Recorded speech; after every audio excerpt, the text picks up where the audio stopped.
আল্লাহ জিজ্ঞেস করছে কি চাইতে আসছেন? আসআলুকা উম্মতি, আমি উম্মত চাইতে আসছি। বলছে এইখানে উম্মত?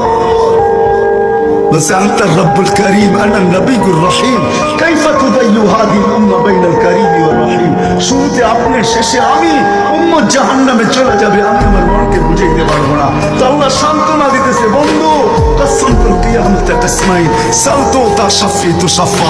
ওই দিন আপনি চাবেন আমি দিব, আপনি সুপারিশ করবেন আমি মঞ্জুর করব। আল্লাহ বলে শোনো, কিয়ামতের দিন সবাই নিচে থাকবে, আমার আর আমার উম্মতের জন্য আল্লাহ স্টেজ বানাবে উঁচা জায়গায়, আমি আমার উম্মতকে নিয়ে উঁচা জায়গায় থাকবো, সবাই নিচে থাকবে। ওই রসুল যে কিয়ামতের দিন উম্মতি উম্মতি বলে চিৎকার দেবে, যে কবর থেকে উঠবে আর জিবরিলকে জিজ্ঞাসা করবে, কাঁদতে কাঁদতে জিজ্ঞাসা করবে ইয়াকুম ওয়ায়াবকি, উঠবেন কাঁদবেন আর জিজ্ঞাসা করবেন আমার উম্মত আমার ইস্তেকবালে আসে নাই, আমার উম্মত রিসিপশনে আসে